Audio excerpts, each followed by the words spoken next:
E como eu já disse, quem está aqui agora é o deputado Kim Cantagallo. Temos muita satisfação em recebê-lo. Seja muito bem-vindo e muito boa noite. Boa noite, um prazer estar aqui. Obrigado pelo convite. Deputado, o senhor foi um dos fundadores do MBL e agora integra o Partido Missão. E um dos fundadores também do Missão, né? O que motivou a criação desse novo partido? E qual é o seu principal diferencial nas relações das demais siglas da direita?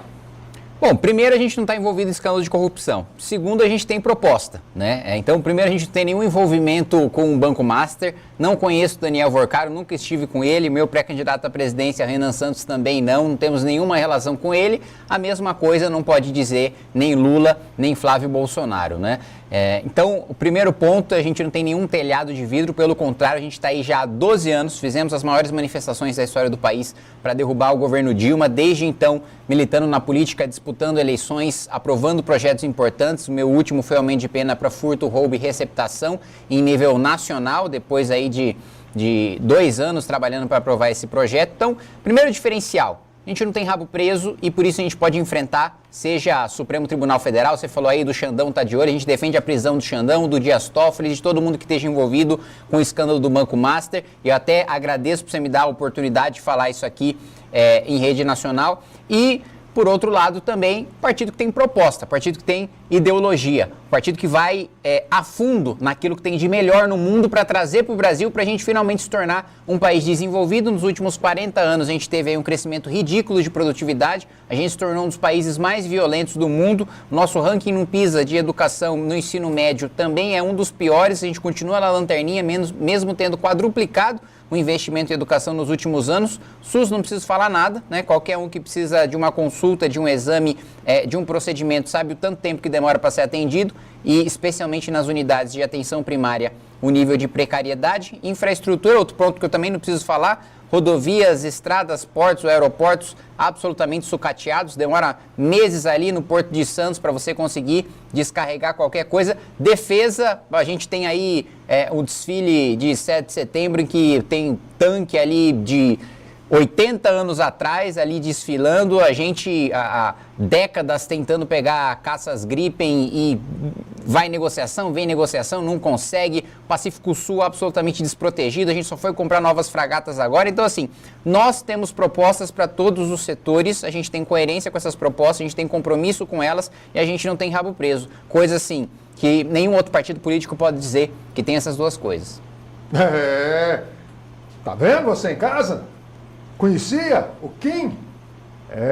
Kim é deputado por São Paulo, né, Kim? Isso. É o primeiro mandato? De São Paulo, segundo mandato. Segundo mandato já? Então já está acostumadinho lá na Câmara Federal. Gente, o Partido Missão lançou o Renan Santos. Você conhece? É o candidato do partido, é o pré-candidato, aliás, né? À presidência da República agora, para 2026. Por que o eleitor brasileiro deve votar, deve considerar o nome de Renan para presidente do país?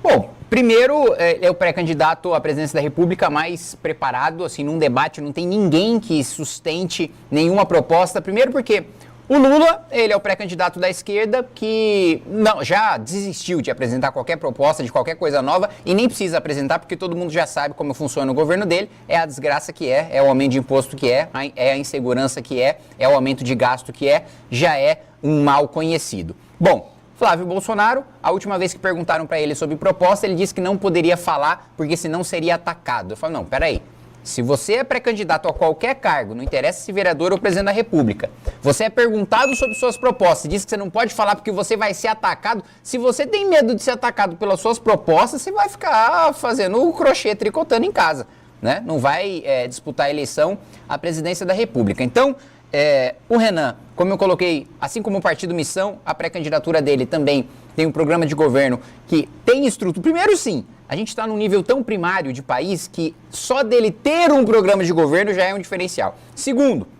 de ser um programa de fato profundo e que ataca as raízes dos problemas do país.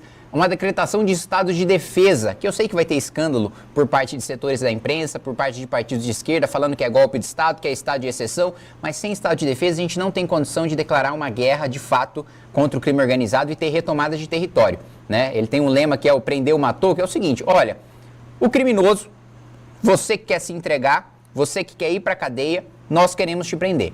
Agora, se você resistir à prisão, nós vamos te matar. E a gente sabe que é o caso da maior parte dos membros de facções criminosas, que quando nós chegarmos com as polícias militares auxiliadas pelos equipamentos e pelo pessoal das Forças Armadas para retomar o território dominado pelo crime organizado, que hoje governa 40 milhões de brasileiros, a gente sabe que a maioria vai resistir e, portanto, a maioria será morta. Será o maior número de mortes, né, contra chefes de facções criminosas da história do país, será o maior número de mortes contra criminosos da história do país que a gente vai promover em nível nacional. Ao mesmo tempo, uma reforma do orçamento em que a gente vai acabar com o super salário, em que a gente vai acabar com a farra das emendas parlamentares, a gente vai acabar com 200 bilhões de privilégios tributários que hoje a iniciativa privada tem. Os magistrados não vão votar em vocês? Não, não tenho a menor dúvida. Eu já não voto em mim há muito tempo. Juiz, promotor, pelo contrário. Eu, no primeiro mandato, apresentei a proposta para acabar com os super salários deles, para acabar com férias de 60 dias, para acabar com indenização por excesso de trabalho. Mas, gente, pelo amor de Deus, num país em que metade da população, 100 milhões de mais de 100 milhões de brasileiros, vivem com menos de um salário mínimo, você falar que você que já ganha 46 mil reais precisa ter um extra por excesso de trabalho, você está de sacanagem. Então, deixa eu né? só te contar. Aqui em Goiás foi manchete. Mais de 50 magistrados, agora no mês de abril, receberam acima de 200 mil reais. Só que eles recebem esse dinheiro, foi como eu disse aqui, é do trabalhador que está em casa. Isso é imposto que a pessoa paga, não é o TJ que paga salário de juiz, não. Quem paga salário do magistério é você. Então, Kim, aqui o Dino baixou lá a caneta, mas aqui o TJ de Goiás burlou mais uma vez. Agora, como que uma pessoa que burla para receber mais vai julgar alguém? Como que essa pessoa tem condições de julgar alguém que furta uma TV? Que furta ali uma galinha? Rapaz, o cara tá usurpando dinheiro que não deveria ser dele, porque o teto é legal e está na Constituinte. O teto é 40 e poucos mil reais. 46, né? Isso. Tá vergonhoso, não é isso? Não, isso aí é... Eu concordo com você, não tem a menor condição de um juiz... Porque, veja... Mas você não vai ser preso, eu vou. Viu? Isso... Você não pode, eu vou. Não, isso que aí acabou esse negócio de... Olha só, deputado só não é preso no Brasil se rouba dinheiro. Agora, se dá opinião e se critica juiz e promotor, aí é preso. Aí, então, eu tenho risco de ir pra cadeia porque eu não roubei. Se eu tivesse roubado, eu tava seguro, tava blindado. Porque hoje eu não conheço nenhum parlamentar que seja preso por ter, não, mas se você por ter for roubado cadeia, dinheiro. Você sai candidato a presidente, tem chance de ganhar. Mas moda, né? isso só se tiver roubado. Se tiver dado opinião, aí não. Aí é linchado, aí é cancelado, né? Porque o cara que rouba, mas ele tá do lado ali do Supremo Tribunal Federal, ele tem uma militância ali fervorosa, né? Que faz tudo que a sua liderança manda. Esse cara pode falar o que quiser, pode roubar o quanto quiser, que ele vai ser defendido. Não é o meu caso. O meu caso é o crime de dar opiniões, de criticar o Supremo, e daí você sabe que vários membros do nosso partido já tiveram que ir para a Polícia Federal por ter chamado o Lula de ladrão, né? Eu nunca vi o Lula colocar a Polícia Federal para alguém explicar, por exemplo, sei lá, a mesada do Lulinha de 300 mil reais que recebeu do careca do INSS, ou, sei lá, colocar o Rui Costa ou o Jacques Wagner para falar sobre a relação com Augusto Lima do Banco Master. Nunca vi colocar a Polícia Federal para isso. Agora, para quem chama ele de ladrão, a polícia está trabalhando bastante. Tá vendo? É isso que você gosta, né? Vocês gostam, por isso vocês estão aqui ligadinhos no Conexão. Vamos embora. Quem você acredita que a direita consegue chegar unida ou dividida agora nas eleições desse ano? E quais os riscos dessa fragmentação? Nós precisamos romper com a direita de Jair Bolsonaro e de Flávio Bolsonaro. Porque, vamos lá, o único presidente da história do país, da nova república, que perdeu uma reeleição, olha, não tem coisa mais fácil no Brasil do que vencer uma reeleição, do que você estar com a caneta na mão de prefeito, de governador e de presidente da república e disputar o poder, porque você tem a caneta para liberar o orçamento que você quiser, para pautar a imprensa da maneira como você quiser. O único que teve a habilidade de perder foi Jair Bolsonaro. E perder para uma liderança extremamente rejeitada, que é o Lula. Nem a Dilma, que é a Dilma, tem incompetência de Dilma e tem inteligência de Dilma, conseguiu perder a reeleição. Então, assim, se a direita quer voltar ao poder, ela não pode mais ser refém da família Bolsonaro, porque a família Bolsonaro entregou o Brasil para o PT. Depois das manifestações para o impeachment, nós entregamos um país para Jair Bolsonaro em que o Lula estava preso, inelegível e que o PT tinha vergonha de colocar vermelho na bandeira e estrela na bandeira.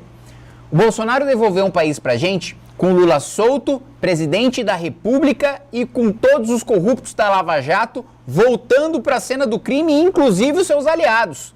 Valdemar da Costa Neto, Ciro Nogueira, o seu próprio filho Flávio Bolsonaro, né? Então, a farra da corrupção volta depois que a gente tinha colocado um freio nisso nas manifestações pelo impeachment. Então, nós precisamos, sim, romper definitivamente com a direita representada por Bolsonaro, se a gente quiser que a direita chegue ao poder.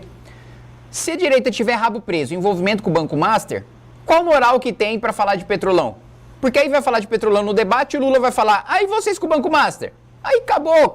Uma das maiores vantagens que nós da direita sempre tivemos foi poder apontar a corrupção do Partido dos Trabalhadores e mostrar que a gente não tem envolvimento com coisa nenhuma. Aí agora vai se sujeitar, por causa de um culto à personalidade do Flávio Bolsonaro, do Jair Bolsonaro, a defender escândalo de corrupção, né? O argumento que eu escuto hoje é, não, mas o Flávio estava pedindo dinheiro privado para um filme privado. Gente, se vaza uma ligação do filho do Lula pedindo dinheiro para o Marcelo Odebrecht para fazer um filme para o Lula, o que os bolsonaristas iam falar? Iam falar, não, o filho do Lula está pedindo dinheiro privado para uma empresa privada? Óbvio que não, vai falar que é escândalo, que é roubo, que é tráfico de influência, que é advocacia administrativa, que é corrupção. Da mesma maneira como a gente precisa falar sobre o Flávio Bolsonaro.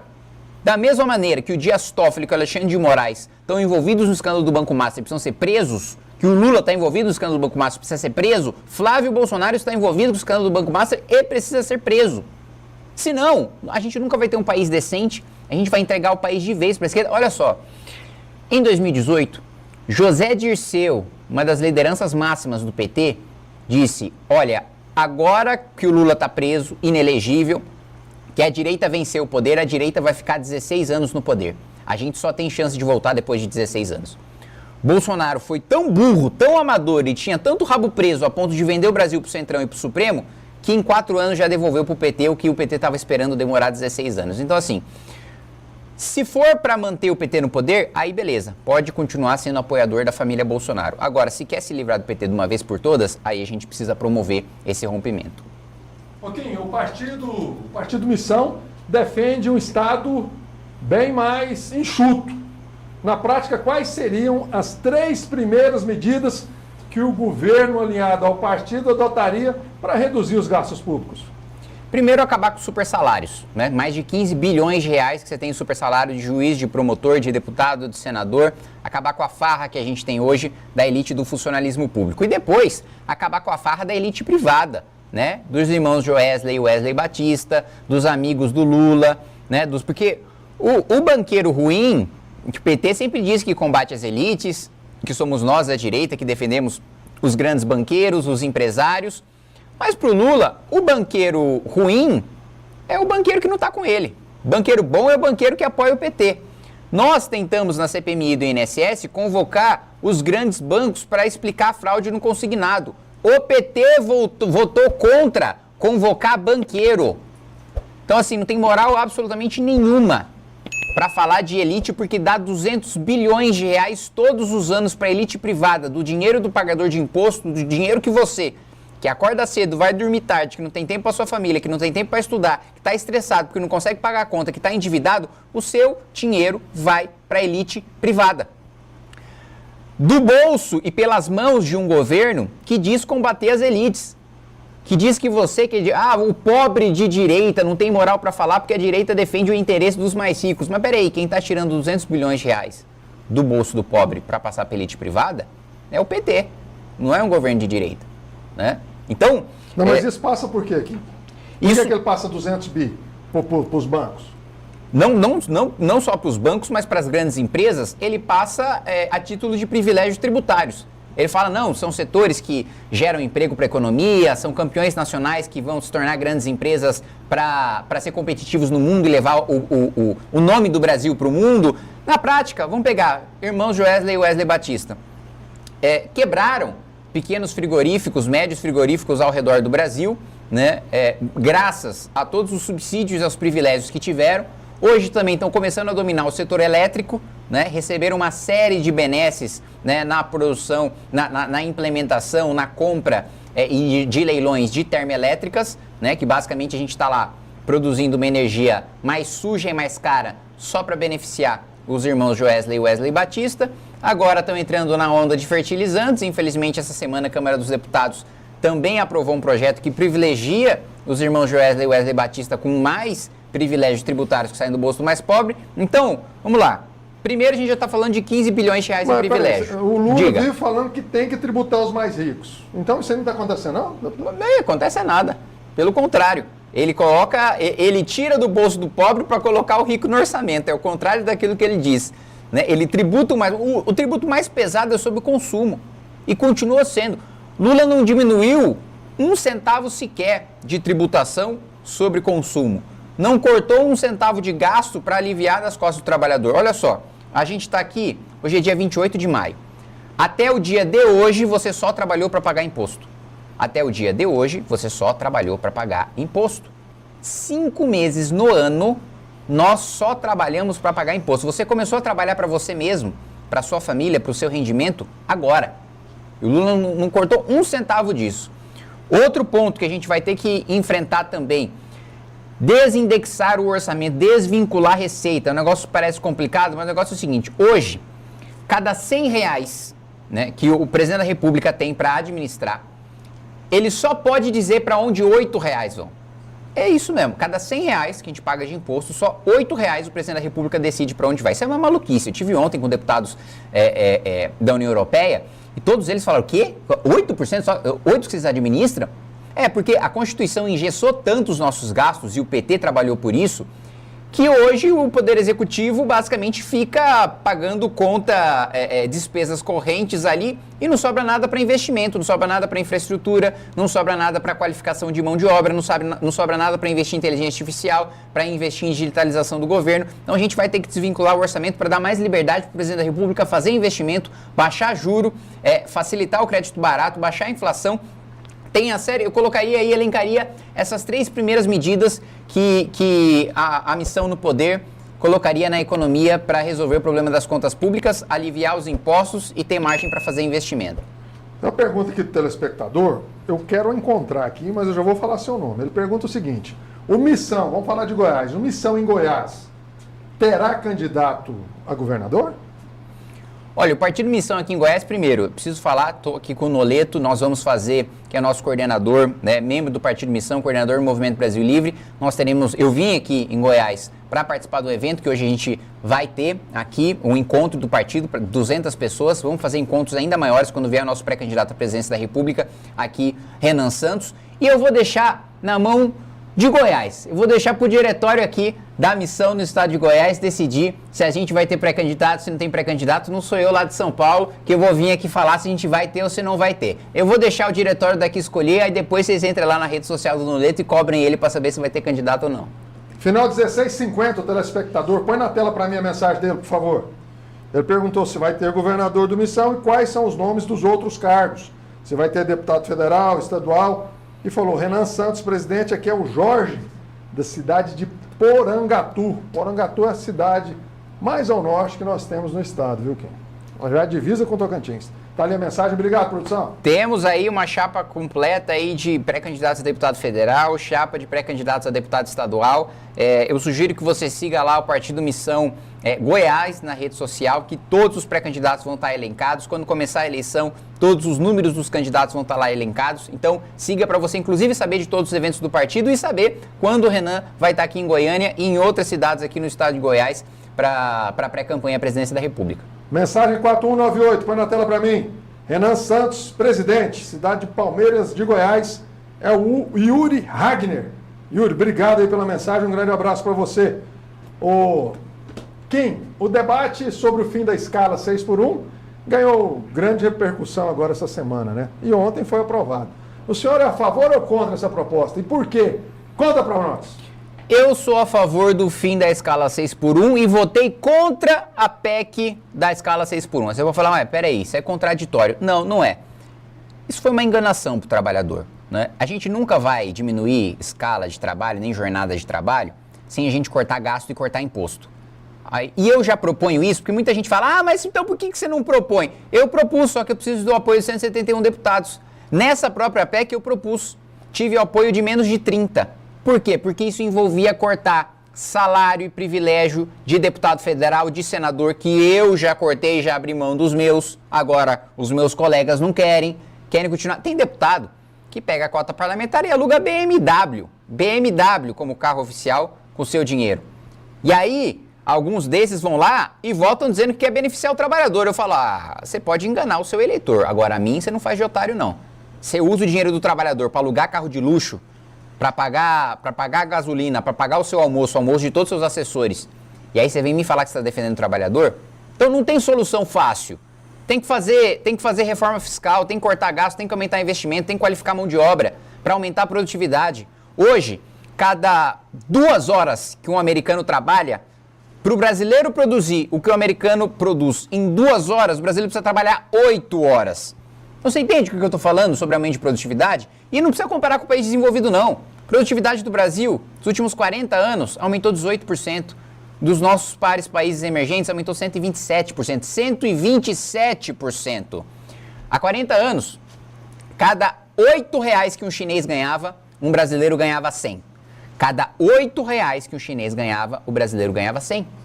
Hoje o chinês ganha R$110 para cada 100 que o brasileiro ganha. Entendeu? Mais do que 10 vezes aumentou a produtividade e os proventos do trabalhador. Então eu votei contra porque eu sou contra mentir para o trabalhador. Essa PEC não vai adiantar nada. E foi aprovado sem o meu voto. Pode ficar bravo comigo, pode me xingar, pode me tirar a popularidade, fazer eu perder a eleição, não tem problema. Eu exerço o mandato para fazer o que eu acredito, para falar a verdade, né? Então se está insatisfeito com a minha postura, não tem problema, me aposente.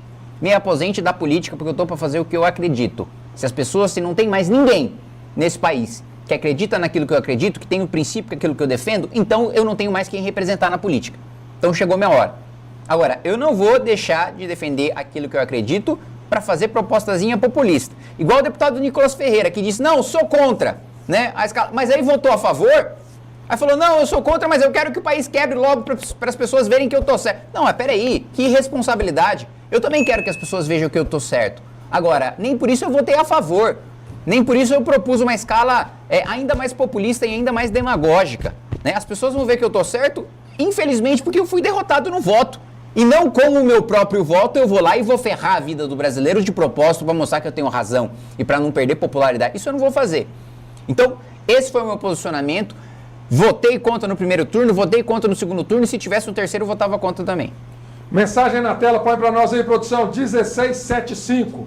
Renan Santos, presidente, Kim, governador de São Paulo. Quem mandou a mensagem foi o Roberto Júnior. DDD 62, Roberto, obrigado pela participação. Mais uma mensagem aqui, final 1361. Põe aí para nós, produção. DDD 31, vem de Minas Gerais. Pergunta para o deputado aí, sabendo que esse Renan não tem chance nenhuma de ganhar, nem ir para o segundo turno. Eu acho que vocês estão trabalhando para o Lula ladrão. Rapaz, eu falei que você ia ser chamado de petista aqui.